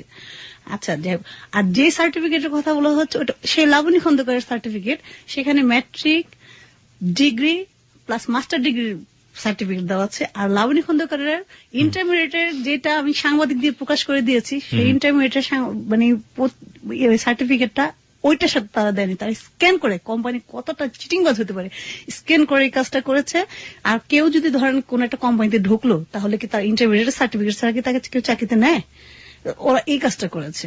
তো এই লাবণী খন্দকার যে জিনিসটা জানতো, জানার পর ওদের সাথে মিলে, যেহেতু আমি এটা ফ্ল্যাশ করে দিয়েছি, তারপর এই জন্য ওরা ওইখানে এসে আমাকে আটক করে মানে মামলা তুলে নেয়, বা সেই তখন এই কাজটা করলো। অ্যাসিড মারার আর কি হুমকি দিল যে তোর মুখ ঝলসে দেবো। প্রথমে কে হুমকিটা কে দিয়েছিল আপনাকে? হেলাল এইচআর চাকরি করে, হিউম্যান রিসোর্সে। তারপরে আপনি আর আরেকটা জিনিস যেটা কি ভাই, আসলে আমাদের যে কোম্পানির কিন্তু লিগ্যাল এডে কিন্তু এটা এই নিয়মটা নেই যে কেউ মানে নারী নির্যাতন কোনো কেস করলে বা কোনো কেস করলে লিগ্যাল এড তাদেরকে হেল্প করবে। লিগ্যাল এড কিন্তু সরাসরি যায়নি, সরাসরি না, যে এইচআর থেকে এইচআর হেলালকে তারা ইনডাইরেক্টলি পাঠিয়েছে, মানে এই একটা কাজ যেটা অনৈতিক করেছে। আর আরেকটা জিনিস যেটা, আমাদেরটা মাল্টিন্যাশনাল কোম্পানি, যদি ফরেনের ডানকান যদি এই জিনিসটা জানে, আমরা ডানকান পর্যন্ত এখনো পৌঁছাতে পারি না, আমরা লেটার লিখেছি, আমাদের কাছে এখনো তো টাকা নেই, তাহলে কিন্তু এই ম্যানেজমেন্ট সম্পূর্ণকে স্যাক করে দেবে। আচ্ছা, যাই হোক, আমরা আপনাদের একপাক্ষিক কথা শুনছি, আমরা একটু নোট দিয়ে রাখতে চাই। আপনারা অ্যাকিউজ করছেন কাউকে না কাউকে এখানে, তাদেরও কিছু বলার থাকতে পারে, সুতরাং আপনাদের গল্পটা আমরা শুনছি, তাদেরও নিশ্চয়ই, যেহেতু আপনারা কারোর বিরুদ্ধে এখানে কমপ্লেইন করছেন বা আপনাদের গল্পটা বলছেন, তাদেরও নিশ্চয়ই কিছু বলার থাকতে পারে। তো যেহেতু আমরা তাদের কথা শুনতে পাচ্ছি না, আমরা শুধু আপনাদের গল্পটাই শোনাচ্ছি, তো সেক্ষেত্রে আমাদের কিছু প্রশ্নও থাকতে পারে। সেটা হচ্ছে যে আপনাকে অ্যাসিড মার্ডার হুমকি দিল কেউ একজন, যে আপনি বলছিলেন যে এইচআর এর কোন এক ভদ্রলোক, এবং তারপরে আপনাকে এসিড মারলো, তখন তো আপনি ওই প্রতিষ্ঠানে কাজ করেন না, সুতরাং আপনাকে পাওয়াটা ততটা সহজ ছিল না। আপনাকে কিভাবে পেল? তো যখন জামিনে আমরা চলে আসলাম, জামিনে চলে আসার পর জামিনের কাগজপত্রগুলো অলরেডি আমরা ওইখানে পাঠিয়ে দিয়েছি। পাঠিয়ে দেওয়ার পরে সেদিন ছিল 4 তারিখ, মানে আমার শরীরটা ভালো না, আমি আমার বরকে বললাম যে আমার তো শরীরটা ভালো না, আমাকে ভালো একটা গাইনোকোলজিস্ট দেখাও, কারণ আমার খুব হোয়াইট ডিসচার্জ যাচ্ছে। তো আমাকে বললো ঠিক আছে। তো ও তো আবার এনএসিবিডিতে কাজ করে, তো এনএসিবিডিতে কাজ করে, আমি সেখান থেকে গেলাম সর, ও বললো ঠিক আছে সর দিতে দেখাই, তুমি চলো আমার সাথে। সর দিতে আমাকে নিয়ে গেল। তো সর দিতে নিয়ে যাওয়ার পরে যে জিনিসটা হচ্ছে, ওই যে বৈদ্যনাথের টেরিটরি সরদি, মেবি উনি আমাকে দেখেছে এবং অ্যাবসলিউটলি দেখেছে। দেখার পরেই ওরা ওইখান থেকে মাইক্রোতে ফলো করেছে। তখন বাজে আনুমানিক 3টা 3:30টার দিকে আমরা ওখান থেকে নিউ মার্কেট গেলাম। নিউ মার্কেট যে জিনিসটা যে কথা লেখা আছে, নিউ মার্কেট থেকে আসছি, এসে পরে দেখি একটা সাদা মাইক্রোটা বারবার ওর মোটরসাইকেলের সাইডে। আপনার হাজবেন্ড আর ওয়াইফ দুজনে মোটরসাইকেলে ছিলেন? হ্যাঁ, আমরা সাইড দিচ্ছি বাট ওরা যাচ্ছে না, আমরা দিচ্ছি ওরা যাচ্ছে না, বারবার ওকে মানে ঘেসতেছে। যখন আমরা ফ্লাইওভারটার উপর উঠলাম, মহাখালী ফ্লাইওভার না খিলগাঁও ফ্লাইওভারটার উপরে উঠলাম, ওটা শাহজাহানপুর। আমরা কিন্তু তখনও জানতাম না যে শাহজাহানপুরের একটা, আমি খিলগাঁওয়ের অধিবাসী, বাট আমি জানতাম না যে শাহজাহানপুরে নতুন একটা থানা আছে। আমার এই মামলাটা হওয়ার পর জানা গেল। যাই হোক, তারপর ওটা শাহজাহানপুর এরিয়ায় পড়েছে। মাদ্রাসা একটা আছে, মাদ্রাসার সাইড থেকে আমরা এই সেটই করলাম। ওই দিক দিয়ে টার্ন নেওয়ার সময় তখনই আমি দেখলাম যে সাদা মাইক্রোটা শাটারটা খোলার পরে আমি ওদেরকে দেখতে পেলাম। আমি স্পষ্ট দেখেছি, সবাই ছিল ওখানে। আমি স্পষ্ট দেখেছি, এবং সামথিং হ্যাজ, কি যে একটা করলো আমি জানি না, মানে কি একটা, আমি সাথে সাথে বললাম যে সরি কি যেন এটা মনে হলো একটা মানে গরম পানি বা এত, মানে এটা যে আসলে এরকম একটা অবস্থা কিভাবে আমার কাছে মনে হয়েছিল। তখন আমি ঝাঁপ দিয়ে পড়ে যাই, আমি ঝাঁপ দিয়ে পড়ে যাই, আমি সুইসাইড করি, আমি চিৎকার করতেছি। আপনি হোন্ডাতে তখন চালাচ্ছিলেন? হোন্ডা? হ্যাঁ, আমি হোন্ডা চালাচ্ছিলাম। আচ্ছা, আর আপনার পেছনে আপনার ওয়াইফ বসা ছিল। সাধারণত মেয়েরা বসলে যেভাবে বসে দুপা এক পাশে দিয়ে, উনি কি দুপা এক পাশে দিয়ে বসেছিলেন? দুপা এক পাশেই ছিল। আচ্ছা, উনি আপনার কোন দিকে বসেছিলেন? ডান দিকে মুখ করে নাকি হোন্ডার বাম দিকে মুখ করে? মেয়েরা সাধারণত হোন্ডার বাম দিকেই মুখ করে বসে থাকে। হ্যাঁ, বাম দিকেই মুখ করে বসেছিল। তো আমরা যখন চিৎকার করতেছিলাম তখন আশেপাশে মানুষ বিল্ডিং থেকে, আমি দেখলাম যে আমার জামা। মাইক্রোটা কোন পাশে ছিল? মাইক্রোটা কি ডান পাশে ছিল নাকি? মাইক্রোটা ছিল ডান পাশে। মাইক্রো ডান পাশে ছিল। ওকে, ডান পাশে ছিল। তারপর আমি যখন চিৎকার করলাম, চিৎকার করার পর তো তখন আশেপাশের বিল্ডিং এ সবাই দেখেছে, ইচ এন্ড এভরিবডি দেখলো কতগুলো গাড়ি যাচ্ছে, গাড়ি দেখেছে। তো আমি প্লিজ, মানে ওই যে আমি টিভিতে বা রেডিওতে শুনি যে এসিড মারলে হা করে একটা চিৎকার, বা তখন আমরা বুঝতে পেরেছি মেবি সামথিং হ্যাজ। তো তখন মানে বা ওরা না পানি দিচ্ছে বা পানি আমাদের অত দূর আসতেছে না কি ভাই, বা আমরা তো আর পানি নিয়ে আসিনি, ওরা বোতল ছুটছে বাট বোতল আসতেছে না। এই ভিতরে এক ভদ্রলোক ফ্লাইওভারের উপরেই কি আপনারা নেমে গিয়েছিলেন নাকি ফ্লাইওভার থেকে নিচে নামার পরে এই কাহিনী? ফ্লাই উপরে ওঠার সময়ই আর কি কাহিনীটা। আচ্ছা, আচ্ছা। আমি একটু ওর সাথে ডিটেলস জি, please. অ্যাড করতে চাই প্লিজ। ঘটনা হলো যে আমি যখন শাহজাহানপুর ফ্লাইওভারের গোড়ার দিকে আসি তখন এসে দেখি যে একটা মাইক্রো, অবশ্য ওই মাইক্রোটা থামানো ছিল। তা আমি তো আসলে এত কিছু ভাবি না, কারণ এরকম মাইক্রো থামানো থাকে, রাস্তায় থাকে এগুলো, ট্যাক্সি হ্যাঁ। থামানো থাকে। তা আমি আমার মতো করে চালাচ্ছি, এর ভিতরে আমি সবসময় একটা সাইড ধরে চালাই। তো আমি বা সাইড একটু ঘেঁষে চালাচ্ছি, এর ভিতরে হঠাৎ করে মাইক্রোটা এসে প্রথম খুব জোরে গিয়ে আমাকেও ক্রস করতেছে না, বাট আসতেছে। তো আমি একটু ব্রেক করলাম, তারপর দেখি যে আসলে মাইক্রোটা আমাকে ক্রস করতেছে না, তো আমি আমার মতো করেই চালালাম। তো আমি যখন একটু উপরের দিকে উঠছি তখন ওরা মাইক্রোটা দিয়ে একটু আমাকে চাপ দেওয়ার চেষ্টা করছে। তো আমি আবার ব্রেক করছি, ব্রেক করার পরে তারপর দেখি ওরা আগে যাচ্ছে না। তারপর আমার কেমন জানি একটু ইয়া লাগলো, মাইক্রোটা এমন করতেছে কেন, আমি আসলে গ্লাসের ভিতর দিয়ে ওইভাবে বুঝতে পারিনি। তারপর আমি যখন উপরে উঠে বা দিকে টার্নিং এ গেছি তখন ও দেখি এই যে চিৎকার করে উঠছে, সনেট আমাকে হেল্প করো প্লিজ, আমার শরীর পুড়ে যাচ্ছে। তো আমি কি হলো, এদিকে আমারও লাগছে, আমারও পুড়ে যাচ্ছে। কোথায় লেগেছে? আমার লাগছে ডান পায়ের মানে উরুর নিচে, থাইয়ের নিচে এখানে লাগছে, আর পিঠে একটু লাগছে। তো লাগার পরে আমারও মানে জ্বলে যাচ্ছে। সেই দুপুরের সময় গরমের ভিতরে 3:30 তখন বাজে, আনুমানিক 3:30 এরকমই বাজে। তো কি যে কিয়ামতের মতো অবস্থা। আমি স্বামী, আমি একজন বক্সার, আমি ছোটবেলা থেকে আমার আব্বার কাছে আমি বক্সিং শিখছি, আমি একজন বক্সার। আমি সেই বক্সার হয়ে আমার ওয়াইফকে আমি হেল্প করতে পারি নাই। আমার যে কি খারাপ লাগছে, আমি চিৎকার করছি, please help me, help us, please help us. অনেকেই পানির জন্য পানি নিয়ে দাঁড়িয়েছিল, কিন্তু কেউ আমাদেরকে হেল্প করতে পারেনি। একটা ছেলে উপর থেকে পানি ফিকে দিছে, আমাদের থ্রো করছে, কিন্তু বোতলটা পুরো ফেটে গেছে, আর আমাদের খাওয়ার পানি ছিল অল্প। আমি সেটা ওর মাথায় ঢাললাম, পিঠে ঢাললাম, কিন্তু ওর চিৎকার আমি থামাইতে পারতেছি না। তারপরে আবার এই হুন্ডা নিয়ে এসে আমি নিচে আসছি, নিচে এসে একটা চার দোকান এসে ওর কি বলবো ভাই, আমি ওর জামা কাপড় সবটাই ছিঁড়ে ফেলছি, সেখানে আর লজ্জা শরম আমাদের ছিল না। তারপরে আমি যখন মোটরসাইকেল নিয়ে আবার বললাম শিগগিরই ওঠো, আমি প্যান প্যাসিফিক হসপিটালে গেলাম। প্রথম আপনার কোন হসপিটালে যাওয়া? Pan Pacific? হ্যাঁ, প্যান প্যাসিফিক হসপিটালে গেছি। সেখানে গিয়ে ডাক্তার বলল প্লিজ আমরা হেল্প করতে পারবো না, আপনাদের ঢাকা মেডিকেলে যেতে হবে। তো বললাম ভাই আমি তো ড্রাইভ করতে পারতেছি না, আমারও পুড়ে গেছে, আমি অবশ্য প্যান্ট খুলে ফেলছি, আমি শুধু একটা শর্ট প্যান্ট পরা। আর ওকে আমি ওই সময় আপনি শুনছেন আমরা নিউ মার্কেটে গেছি কাপড় কেনার জন্য, তো আমি 2টা মেক্সি কিনছি। তো ওই মেক্সির একটা আমি ওকে পড়াইছি ওই সময়। যে কাপড়টা আপনি ছিঁড়ে ফেললেন, ওই কাপড়টা কি ফেলে দিয়েছিলেন ওখানে? হ্যাঁ, ওই চায়ের দোকানে আমি ওখানে সিরা ফেলে রেখে আসছি। তারপরে আমি ওকে পরবর্তীতে কি কাপড়টা জোগাড় করেছিলেন পুলিশ ডকুমেন্ট হিসেবে? সেটাই আমরা পরে একটু পরে আচ্ছা যাবো। হ্যাঁ, তারপরে সেটা হয়েছে কি, আমার সাথে যে মেক্সি ছিল আমি সেটা ওকে পড়ানোর পরে আমি শাহজাহানপুরে প্যান প্যাসিফিক হসপিটালে গেছি। তারপর ওখান থেকে তারা আমাকে মাইক্রোযোগে মানে তাদের অ্যাম্বুলেন্স দিয়ে আমাকে পাঠালো ইয়াতে। তো আমি এখানে আরেকটু বলতে চাই, আমি যখন ঢাকা মেডিকেলে আপনি প্রথম গেলেন বার্নিং ইউনিটে? হ্যাঁ, বার্নিং ইউনিটে। তা আমরা যখন আমাদের অ্যাসিড মারে তখন ও বলছে সনেট আমি স্পষ্ট দেখছি যে ওখানে বস ছিল, আমি বসকে শেষে বলে ওই সময় আর কি সবার নামই বললো।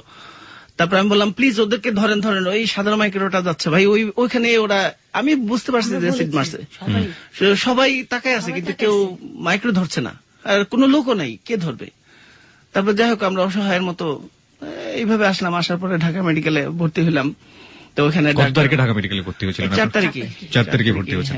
আচ্ছা। তারপর আমি আবার এর ভিতরে ওই যখন আমরা মানে জ্বলে পুরো অস্থির হয়ে যাচ্ছে তখন আমি কিন্তু ওই ব্রিজের উপর বসে আমার ছোট ভাইকে ফোন করছি যে আমি জানি ও আমাদের বাসায় আসার কথা, দুপুরও খাবে, ওর মেসের কাজে বুয়া আসে নাই। তো প্রথম ওর ভাবিকে ফোন করছে, ভাবি তোমরা কোথায়? আমি কিন্তু তোমাদের বাসায় দুপুরে খাবো। হ্যাঁ ঠিক আছে আয়।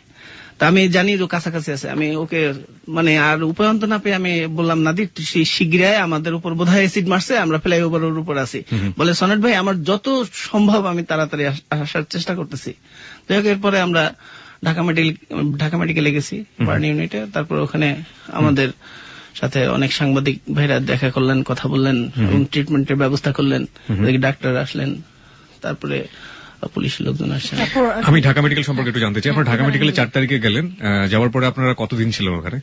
ওখানে ছিলাম প্রায় 12 দিনের মতো।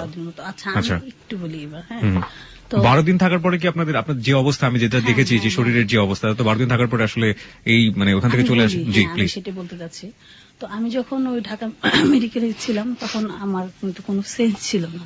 ওর চেয়ে কিন্তু বেশি বার্ন আমার হয়েছে, আমার প্রায় মানে 12 থেকে 10% জি। হয়েছে আমার। তো তারপরে আমি স্পষ্ট আমি প্রত্যেকটা টিভি চ্যানেল যতটুকু পেরেছি আমি বলেছি। তো ওই দিন আনোয়ার সাহেব এসেছিল সম্ভবত ডিসি, যে নাহার আপনি কিছু বলেন। আমি বলছি যে আমি বলতে চাচ্ছি বাট আমি বলতে পারতেছি না, আমার কোনো সেন্স ছিল না। তো যাই হোক, তারপর ডেইলি স্টার বা প্রত্যেকটা পত্রিকা আসলো। আসার পর আমি যে জিনিসটা এখন মূল ঘটনা আসতে যাচ্ছে, আমি ঢাকা মেডিকেলের ঘটনা বলবো। জি। দেখেন, আমি হলো গিয়ে তখন অসুস্থ, অথচ পুলিশের কাছে আমি হয়েছি বলি। পুলিশ আমার ধারাটা আপনারা যদি দেখেন, আমার ধারাটাতে ওরা কতবার করে কেটেছে। আমি কেস করব না, আমি বলেছি মহসিনকে বলেছি আমি কেস করব না। বললো কেন করবেন না? আমি বলছি আমি বিচার পাবো না, ওদের অনেক টাকা, আমি কেস করব না, প্লিজ, আমি ক্ষতিগ্রস্ত হয়েছে, আমি হইব না, এবার আপনাকে ন্যায্য বিচার দেব। এই কথা বলে রাত 5:30টার সময় সে আমার কাছ থেকে কেস নিয়ে গেল। এদিকে একজন আসামি ধরলো, বাকি আসামি ধরা তাদের কোনো নাম নাই। কাকে ধরলো? সে তাপস মানে আপনার যে বস। হ্যাঁ। তাকে ধরলো। ধরার পরে দেখেন কি হইল, তাকে যে রিমান্ডে দেবে তার This track was downloaded from FusionBD.com. মানে থানার ওসি 50,000 টাকা সেদিন নিয়েছে ওর কাছ থেকে, ওকে কোনো রিমান্ডে দেয়নি। আচ্ছা, আমার মনে হয় টাকার অ্যামাউন্ট গুলো আপনার না বলাটাই ভালো হবে, কারণটা হচ্ছে আপনি তো এক্সাক্টটা জানেন না, বা আপনি নিজের চোখে দেখেন না। জানি এই কারণ আমি ওখানে ছিলাম উপস্থিত। তারা রিমান্ডে নেবে না এবং আমাকে বলতেছে একজন ওর কলিগ, সে এসে বলতেছে সনেট ভাই কি করব? তো ওসি সাহেব তো 20,000 টাকায় রাজি হচ্ছে না। তারপরে আমি বলছি 20,000 টাকায় রাজি হচ্ছে না, তো ভালো জিনিস। তারপরে ওকে ইশারা দিয়ে সরাই দিল। সরাই দেওয়ার পরে আর কি তারা 50,000 টাকা দিয়ে এসে একজন বলতেছে এবার ঠিক হয়েছে। তারপরে ডাক্তার প্রদীপ এই জিনিসটা করছে, ওর মানে তাপস কুমারের ভাই ডাক্তার প্রদীপ, উনি আর কি 50,000 টাকা দিল ওসি সাহেবকে। তারপর ওসি সাহেব আর কি আয়ু সাহেবকে বলতেছে যে ঠিক আছে, দেখতেছি আপনারা কেস তো নিচ্ছেন, ঠিক আছে আপনারা সই নিয়ে আসেন। আচ্ছা, পুলিশ প্রসঙ্গে আমি একটু পরে আসতে চাই, তবে ঢাকা মেডিকেল প্রসঙ্গটা আমি জানতে চাই যে 11 দিন পর আপনার ওখান থেকে কিভাবে ছাড়া পেলেন? তারপর 11 দিন এইদিকে হলো কি, তারপরের দিন ডক্টর সেন আসলো আমার এখানে। ডক্টর সেন এসে বললো, যখন দেখলো টিভি মিডিয়া সব জায়গায় 5 তারিখে আর কি 5 তারিখে প্রচারিত হয়েছে, তো তখন ডক্টর সেন এসে বললো এই পেশেন্টের সম্পূর্ণ খরচ আমরা বিয়ার করবো। ডক্টর সেন মানে ডক্টর সেন কে ছিলেন? ডক্টর সেন হলো গিয়ে ওই বার্ন ইউনিটের ডাইরেক্টর, কি সামন্তলাল সেন মেবি। আচ্ছা, সামন্তলাল সেন। উনি তো এখন এদিকে হচ্ছে কি, আমি কিন্তু স্যালারি পাচ্ছি না এতদিন যাবত, আমার স্যালারি নেই, ওর উপরে আমি ডিপেন্ডেন্ট। তো ওর টাকা দিয়ে যতটুকু প্রায় 5-6 হাজার টাকার মতো আমার মেডিসিন সব এনে দিল। এনে দেওয়ার পরে আমি গেলাম বিল নেওয়ার জন্য। তো ডক্টর সেনের অ্যাসিস্ট্যান্ট মনমোহন, ওকে নিয়ে ইব্রাহিম আমাকে পাঠালো মনোরার কাছে। মনোরা আমাকে বললো কি ওকে আপনি বিলগুলো রেখে যান, 2 মাস পরে আমরা দিব। এখন হয়েছে কি, আমাদের কাছে তো টাকা নাই, আমাকে তো ট্রিটমেন্ট করতে হবে। তো আমি বললাম কি 2 মাস পরে দিবেন, যদি 1000 হতো আমি কিনতে পারতাম। তো সে বললো না সময় লাগবে। আমি বললাম ঠিক আছে, তাহলে আমার বিলের প্রয়োজন নেই ভাই, আমার কাগজগুলো দিয়ে দেন। কাগজগুলো দিয়ে দিয়েছে। এখন ওর কাছেও টাকা নাই, আমার কাছেও টাকা নাই, দুইজনই আমরা খুব করুণ একটা সিচুয়েশনে আছি। তারপর হলো গিয়ে আমার এক দেবর আসলো ওদিন। দেবর এসে আমাকে মানে 500 টাকা দিল, আমার চাচা শ্বশুর এসে টাকা দিল, দেন আমি ট্রিটমেন্ট করলাম। এখন হয়েছে কি, ঢাকা মেডিকেলের ডক্টর আসির দিনে শনিবার আর হলো গিয়ে বুধবার দিন ওটি, হ্যাঁ দিন একবার এসে দেখে যায়। হ্যাঁ, আর যে জিনিসটা ড্রেসিং করতে নিলে ওরা টাকা নেয়, বাট ড্রেসিং করতে নিলে কিন্তু টাকা নেওয়ার কথা না। এদিকে আমাদের কিন্তু টাকা নাই। হ্যাঁ, ও ড্রেসিং করতে নিল, ডক্টররা কিন্তু নিচ্ছে না, নিচ্ছে কারা, অ্যাসিস্ট্যান্টরা। মানে অ্যাসিস্ট্যান্ট না, ও যে আয়াটায় ওরা এই ধরনের কাজগুলো। আর যেটাই নিচ্ছি সাথে সাথে দেখি যে মানে সরাই ফেলতেছে, মানে আমার এটা তো মানে এই ধরনের একটা কারচুপি হচ্ছে। তো আমি ওরে বললাম কি তুমি কি আমাকে মেরে ফেলবা, আমি আমি আমি চলে যাব, যেহেতু পচে যাচ্ছে। এদিকে ওরা বলতেছে যে স্কিন লাগাবে, কিন্তু আসলে আমি দেখেছি যতগুলো স্কিন লাগিয়েছে ওরা প্রপারলি কেউ ভালো হয়নি, সবারই পচেছে, পরে আবার এসেছে। এই হলো গিয়ে ঢাকা মেডিকেলের ট্রিটমেন্টের অবস্থা। তো যাই হোক, ওরা আমি বললাম তুমি আমাকে নিয়ে যাও। তো ডাক্তারের কাছে গিয়ে বললাম যে স্যার আমি আমার লাইবিলিটিস আমি চলে যেতে চাচ্ছি। বললাম ঠিক আছে আপনি বন্ড সই দেন। এখন বন্ড সই দিতে যাব, ওদের একটা ফর্ম আছে ডিআরপি না ডিসচার্জ কি একটা ফর্ম যেন। তো ফর্মটা আমি চাইলাম ওয়ার্ড বয়ের কাছে, ওয়ার্ড বয় বলে কি নাই ফর্ম নাই, ঠিক আছে আপনার 3 কপি হাতে লিখে দেন। ও 3 কপি হাতে লিখে দিল। তো কৃষ্ণ স্যার বললো না হাতে লেখা তো হবে না, আপনি যে ইয়ের কাছ থেকে নিয়ে আসেন, ওই যে থানার ওসির কাছ থেকে যে পারমিশন নিয়ে আসেন। দৌড়ে গেল ওসির কাছে পারমিশন আনতে। এখন ওসি বলতেছে আপনার ওয়াইফ, আমি কি পারমিশন দেব? এখন পড়লাম না কি সমস্যা, এদিকে তারা আমাদের ইয়ে করতেছে না, এদিকে আমাদের কাছে টাকাও নাই। আমি যদি বাসায় আসি তাহলে তো মনে করেন যে আমার মা বাবা ওদের কাছ থেকে আমরা টাকা নিতে পারবো। তো এরকম একটা সিচুয়েশন, ও তো খুব প্রেস্টিজিয়াস, ও যাবে না আমার ফাদার আমাদের কাছে, ও যাবে না। হ্যাঁ ও যাবে না, যে না আমি যাবো না। তো এরকম একটা অবস্থা। তারপরে লাস্টে কি আর করার, বাউন্ড হয়ে আমি চলে আসছি। বাউন্ড হয়ে আমি চলে আসছি। চলে আসলেন মানে আপনি কিভাবে চলে আসলেন? কোনো কাগজপত্র জমা না দেওয়া ছাড়াই আপনি চলে আসলেন? হ্যাঁ চলে আসছি, কাগজপত্র জমা না দেওয়া ছাড়া চলে আসছি। চলে আসার পরে যেখানে ওরা 2 মাসের ভিতরে করতো, সেখানে এখন আমার ঘা আছে মাত্র 10%। আমার হাজবেন্ড আমাকে ট্রিটমেন্ট করিয়েছে। নট অনলি দ্যাট, কিবরিয়া ভাই আসলে আচ্ছা আমি একটু ঢাকা মেডিকেল ব্যাপারে, আপনারা যে কাগজপত্রগুলো ওখানে ঢাকা মেডিকেলে সাবমিট করেছিলেন বা অ্যাপ্লাই গুলো করেছিলেন, সেগুলোর কপি বা সেগুলোর কোনো রিসিভ কপি কি আপনাদের কাছে আছে? না, ওনারা কেউ আমাদের কাগজপত্রগুলো রিসিভ করে নাই। আমি 4 তারিখে যে আপনারা অ্যাডমিট হলেন ওখানে, ওই জাতীয় কোনো কাগজপত্র কি আপনাদের কাছে আছে? ওগুলো আছে, ওগুলো আমি ফটোস্ট্যাট করে রেখেছি। তো আমি ওই কৃষ্ণ স্যারের কাছে গেলাম, স্যার আমার ওয়াইফের অবস্থা খুবই খারাপ, এখন ব্যাপার হচ্ছে ঢাকা মেডিকেলে প্রপার ট্রিটমেন্ট হচ্ছে না, আমার খুব ইয়ে লাগতেছে। আমি বলি যে আমার ওয়াইফকে আমি আমার লাইবিলিটিতে নিয়ে যাচ্ছি। এখানে যদি রোগীর কিছু হয় তাহলে এটা হসপিটাল কর্তৃপক্ষ দায়ী থাকিবে না, এরকম বনসই আপনি দিয়েছেন? আমি এরকম অ্যাপ্লিকেশন করছি। আচ্ছা, কিন্তু ওরা বলতেছে এটা হবে না, এটা রাখা যাবে না। ঠিক আছে, আমি স্যার তাহলে ঠিক আছে একটা কাজ করেন, আপনারা তাহলে এইটা লেখেন যে আপনারা এইভাবে দেন যে যদি এই রোগী এই ঢাকা মেডিকেলে থাকা অবস্থায় কোনো খারাপ অবস্থা তৈরি হয়, এর জন্য আপনারা সবাই দায়ী থাকবেন, এটা আমাকে লিখিতে দেন। কয় না এটাও দেওয়া যাবে না, হসপিটালে থাকলে এরকম বিভিন্ন কিছু হইতে পারে। স্যার তাহলে ঠিক আছে, আমি আমার লাইবিলিটিসে আমার পেশেন্টকে নিয়ে যাচ্ছি। শেষে বলে না, রোগী ছাড়া যাবে না। তারপর যাই হোক আমি এক রকম জোর করে চলে আসছি। ঠিক আছে, আসার পর আপনি কোথায় ট্রিটমেন্ট করলেন? বাসায়। আচ্ছা, বাসাতেই আপনারা ট্রিটমেন্ট করেছেন। এবার যেটা বলি, এখন আপনি তো মনে হয় যে আমি ছবিতে আপনাকে দেখিয়েছি যে আমার আসলে কতটুকু পড়েছে। এখন ঢাকা মেডিকেলে তো মনে করেন যে অনেক লোকজন আসে যায়, পুরা জিনিসটা তো আমি ঢেকে রাখতে পারবো না, আর আমার এমন একটা জায়গায় পড়েছে যে ঢেকে রাখার মতোই না। আমি বাসায় আসার পরে মানে আমি টোটালি বেআব্রু ছিলাম। আমি এতদিন আমার গায়ে কোনো কাপড় ছিল না। আমার হাজবেন্ড বাহির থেকে তালা মেরে যেত, ও দুপুরে আসতো, এসে খুলতো, খুলি করতো। আর কি যে যন্ত্রণা, কি যে মানে এই কয়েকটা দিন কি বলবো, মানে আমি কারোর সাথে টোটালি দেখা করতে পারিনি, কারোর সাথেই না। আপনার ড্রেসিং গুলো কি করতো?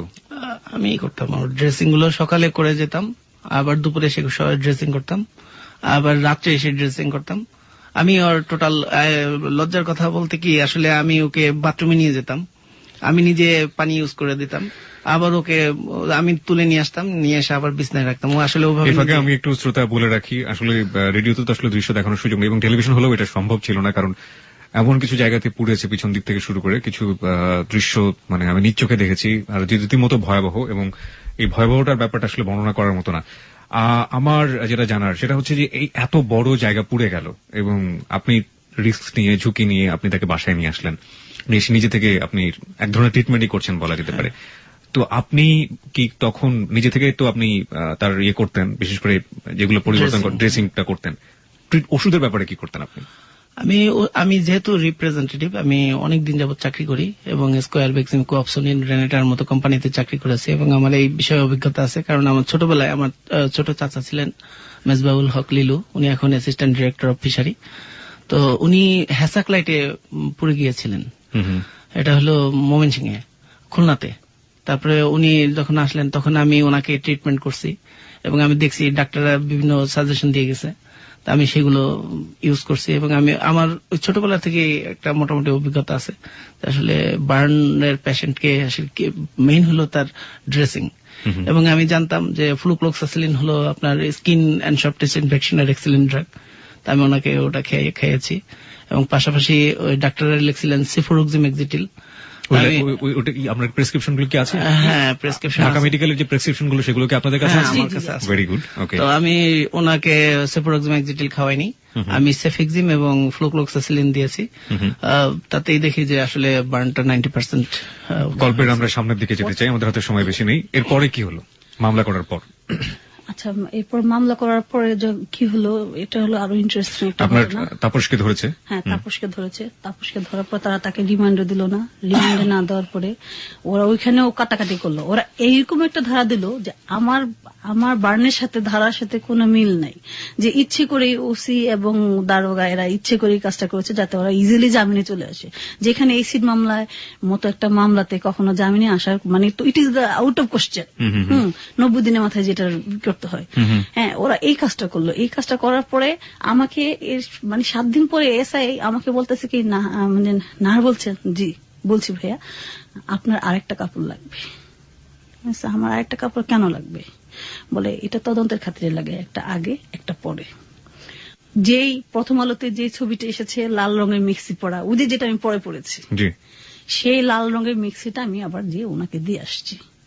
দিয়ে আসার পর আমার তখন মনে কেমন যেন একটা খটকা লাগলো, যে যেটাতে কোনো এসিডেরই নাই, উনি ওইটা চাচ্ছে আসলে।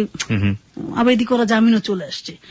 তখন আমার কাছে খবর এসেছে যে শুক্রবার দিন রাত্রে, আমার ঘটনা ঘটেছে সোমবার দিন, শুক্রবার দিন রাত্রে ওদেরই কেউ একজন যে ওদের সাথে কন্ট্যাক্ট করেছে যে আপনি একটা কাজ করেন, যে ওই আলামতগুলোকে সরিয়ে আরেকটা কাপড় নিয়ে আসেন। মিক্সিটা নেওয়ার পরে তার কয়েকদিন পর সে আমার কাছে আরো একটা কাপড় চাচ্ছে, যে আপনার আরো একটা কাপড় লাগবে। তখন বলেন একটা খটকা লাগে না আসলে ঘটনাটা কি? আমি তাকে একটা কাপড় দিলাম, আবার সে আরো চাচ্ছে। তারপর আমি মানে এরপর একজনের সাথে এক সাংবাদিক ভাইয়ের সাথে আলাপ করার পর তখন আমরা স্বরাষ্ট্রমন্ত্রীর কাছে আমরা দরখাস্ত করি। দরখাস্ত করার পরে তখন তাকে ডাকিয়েছে যে সে কেন এরকম করলো, এবং নট অনলি দ্যাট, সে আমাকে বলেছে চার্জশিট দিয়ে দেব, টাকা দেন তাহলে চার্জশিট দিয়ে দেব। তখন আমরা কমপ্লেন করেছি। কমপ্লেন করার পরে ওনাকেও ডাকিয়েছে, আমাদেরকেও ডাকিয়েছে। ডাকানোর পর এখন সে আমাকে সে চার্জশিট দেখিয়েছে, চার্জশিট না সিজার লিস্ট দেখিয়েছে যে আমার সেই কাপড়গুলো আছে। তাহলে যদি আমার সিজার লিস্টে সেই কাপড়গুলো থাকে তাহলে সেই যে আরো 2টা কাপড় নিল সেটা কোথায়? সেটা সিজার লিস্টে নাই। তাহলে সেটা সে কি করলো? সেই কাপড়গুলো তো তার ফেরত দিয়ে দেওয়া উচিত। সে মনে করেন যে সেটাও দেয়নি। তার মানে আমার আলামতগুলোকে কিছু করার, সে মানে একটা কিছু করার পায়তারা করছে। যে কাপড়টা আপনারা অ্যাসিড ভিকটিম যখন হলেন উনি, যে কাপড়টা আপনারা ছিঁড়ে ফেললেন আপনি, সেই কাপড়টা কি পরবর্তী দোকান থেকে সংগ্রহ করেছিলেন? হ্যাঁ, না, ওটা পুলিশ এবং আমার ছোট ভাই সঙ্গে ছিল। ওই কাপড়টা সিজার লিস্টে ছিল, যে আসলে ওর যে কাপড়টা পরা ছিল এবং পুড়ে গেছে সেটা ওই পুলিশ জব্দ করছে। এখানে আরেকটু বলতে চাই যে কাপড়টা জব্দ করার পরে এই জিনিসগুলো যখন জানাজানি হয়ে গেছে, তখন নাসিম নামে এক ভদ্রলোক আছেন, ওই গ্ল্যাক্সোতে চাকরি করেন। তো উনি আর কি ওই পুলিশের সাথে কথা বলে এবং ওনার তাপসের আর এক ভাই আছে, ডাক্তার, ওই ডাক্তার প্রদীপ। তো ওনারা দুজন গিয়ে আর কি ওনার ওসি সাহেবের সাথে একটা বিশাল অ্যামাউন্টে আর কি কন্ট্যাক্টে গেলেন, যে ওই আলামত গুলো যদি সরাই ফেলেন তাহলে তার জন্য দেব 2 লাখ, আর যদি কেস উল্টাই পাল্টাই দেন তাহলে তার জন্য দেব 10 লাখ। এগুলো আপনারা জানলেন কিভাবে? আমরা এগুলো জানছি আমাদের নিজেদের লোক আছে। না, আমাকে তুমি একটু বলতে দাও। ওরা কিন্তু আমি যে বললাম যে এটার সাথে ওরা জড়িত, যে একটা ছবিও আমরা তুলে রেখেছি। মনে করেন যে কোম্পানির উপর লেভেলের লোক থেকে শুরু করে ইচ এন্ড এভরিবডি এসে বলেছে যে 20 লাখ টাকা তোমাকে দেবো না, তুমি মামলাটা তুলে নাও। আমি তো টাকার জন্য মামলা করিনি। তখন বললো ঠিক আছে, যদি তোমরা এখানে না দাও তাহলে এটা আমরা আদার্স কোথাও দেবো। ওরা আমাকে বলেছে নেগোসিয়েশনের কথা। ওকে, আমরা অনুষ্ঠানের আপনাদের পর্বের একেবারে শেষের দিকে চলে এসেছি। আমরা ঝটপট কিছু কোশ্চেন করতে চাই। প্রথম কথা হচ্ছে যে মামলা যেটা হয়েছিল এবং 2 জনকে বন্দী করেছিল এবং তারা ছাড়া পেয়ে গিয়েছেন, এই অবস্থায় আপনারা আছেন। নারী নির্যাতন মামলাতে আপনারা করেছিলেন এবং তারা ছাড়া পেয়ে গিয়েছেন। তারা কি এখনো সেই কোম্পানিতে আছেন? হ্যাঁ, এখনো তারা সেই কোম্পানিতেই আছেন, সেই কোম্পানিতে কাজ করছেন। ওকে, আর আপনারা এই মুহূর্তে কি করছেন, মানে ন্যায্য বিচার পাওয়ার জন্য কি করছেন? থ্যাংক ইউ কিবরিয়া ভাই। আসলে আমি অসহায় হাজবেন্ড, যেহেতু আমার ওয়াইফের গায়ে অ্যাসিড মারছে, আমি কোনো কিছুই করতে পারি নাই, আমার ওয়াইফকে কোনো গিফটই দিতে পারি নাই চোখের পানি ছাড়া। তা আমি চাই এদের কঠিন দৃষ্টান্তমূলক শাস্তি হোক, তাদের দৃষ্টান্তমূলক শাস্তি হোক। দেখুক যে টাকা বাংলাদেশে কোনো সমস্যাই না, টাকা দিয়ে সবকিছু করা যায় না, ইট ইজ নট পসিবল। বাংলাদেশে এখনো আইন আছে, এখনো উচ্চ আদালতে গেলে বিচার পাওয়া যাবে, কিন্তু আমরা যেন হতাশ না হই আজকে তারা জামিনে চলে আসছে উচ্চ আদালত থেকে। এই জিনিসগুলো যেন আর সঠিকভাবে তদন্ত না করে যেন না হয়। আমি চাই সঠিক বিচার হোক, সঠিক বিচার হোক। আমার মতো এরকম অসহায় হাজবেন্ড যেন কোনো না থাকে যে তার ওয়াইফের সঠিক বিচার এনে দিতে পারেনি, এটা যেন না হয়। প্লিজ, এটা যেন না হয় আমার সবার কাছে, এবং যারা আইন প্রণেতা তাদের সবার কাছে আমার একই দাবি যে এগুলো যেন না হয়। এসিড ছুড়বেন তো মরবেন, এটা আমরা শুনে আসছি, কিন্তু আজকে আমাদের গায়ে এসিড ছুটছে, আমার ওয়াইফ এসিডে দগ্ধ, আমার শরীরও ঝলসে গেছে। অথচ আমরা চাই যে এসিড যারা মেরেছে তাদের সঠিক বিচার হোক, তাদের সঠিক বিচার হোক, সবাই দেখুক। নাহার, আপনার কাছ থেকে আমরা শেষ করতে চাই। আমি যেটা বলতে চাই, আমার কাছে মনে হচ্ছে আমি হেরে যাচ্ছি, আমরা হেরে যাচ্ছি। প্রত্যেকটা দরজাতেই মনে হচ্ছে যে ফেলোর অপেক্ষা করছে আমাদের জন্য। হয়তো একটা সময় দেখবেন কি প্রিয় ভাই, পত্রিকাতে এরকম চলে আসছে সে সিম্মি হত্যার মতো নাহারও সুইসাইড করেছে। আমার মাঝে মাঝে মনে হয় আমি সুইসাইড করে ফেলে, আমি হেরে যাচ্ছি। আমি জানি না কি করব, কারণ আমাদের অত টাকা নেই, আমরা যে লড়বো।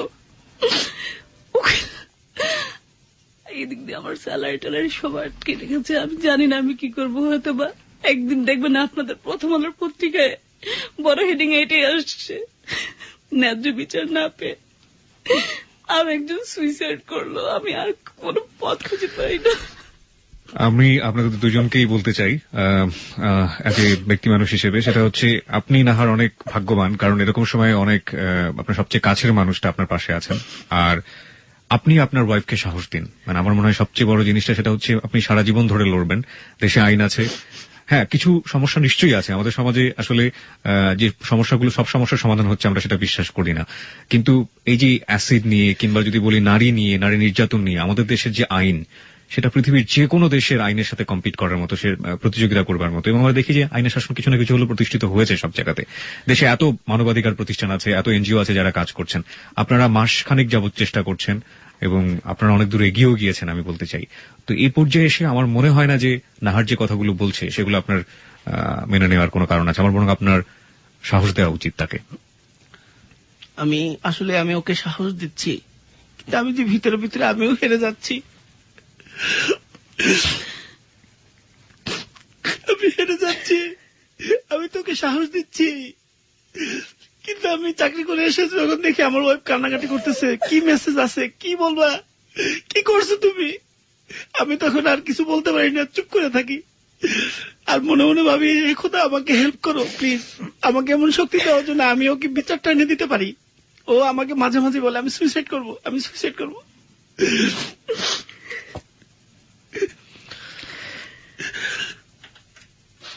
শ্রোতা, আমরা অনুষ্ঠানের পরবর্তী অংশে চলে যাব। আমরা বিশ্বাস করি সত্যি সত্যি যে ন্যায্য বিচার, সেটা সেখানে যেই অপরাধী হয়ে থাকুন না কেন, যেই অপরাধী হয়ে থাকুন না কেন, যে কেউ অপরাধী হয়ে থাকুন না কেন, তার যেন সত্যিকার অর্থেই বিচার হয় এবং যিনি আসলে ভুক্তভোগী তিনি যেন ন্যায় বিচারটা পান। আমরা রাত সে অগ্রণী হয়ে সাদা মানুষটাকেও এসব কাজে সাহায্য করছে। কোনটাকে পালাতেও হবে, না হয় সে চেষ্টাতে আর প্রাণটাই যাবে। জীবনে আর কখনো জুফরে দেখবার সৌভাগ্য হবে না। যদি হয় তবে সে গাম্বিয়ার ঘরে ঘরে সাদা মানুষের এই অবিশ্বাস্য নিষ্ঠুরতার কাহিনী বলবে। গাড়িটা বড় রাস্তা থেকে এবার একটা ছোট রাস্তায় ঢুকলো। দূরে আর এখনো ভুতুড়ে সাদা বাড়ি দেখা যাচ্ছে। আজ রাত্রে আবার কপালে কি আছে কে জানে। কোনটা বাড়ির সামনে পৌঁছেই সাদা বা কালো মানুষের কোনো চিহ্ন বা গন্ধ পেল না। সাদা মানুষটা গাড়ি থেকে নেমে কয়েকবার আমড়া ভেঙে শরীরের আড়স্যতা কাটিয়ে নিল। তারপর সে বাড়ির ভেতর ঢুকে গেল। গাড়িটা আরো খানিকটা এগিয়ে একটা কুঠিরের সামনে দাঁড়ালো। গাড়ির চালক কোনো ক্রমে নিজের ওপর থেকে নামিয়ে নিল। বাতিটা হাতে নিয়ে অতি কষ্টে পা টেনে টেনে ঘরের দিকে রওনা দিয়ে কি যেন ভেবে ফিরে এলো। গাড়ির সিটের নিচে হাত বাড়িয়ে শিকলটা খুলে নিয়ে সে আবার যাওয়ার উপক্রম করলো। কুড়িটার সঙ্গে আসবে না দেখে শিকল ধরে এসকা টান মেরে তার উদ্দেশ্য ঘরে কিছু বলে উঠল। মুহূর্তে কুণ্ঠা তার উপর ঝাঁপিয়ে পড়ল। প্রচণ্ড পরাক্রমে হায়নার শক্তিশালী চোয়ালের মতো কঠিন হাতে তার কণ্ঠনালী টিপে ধরল।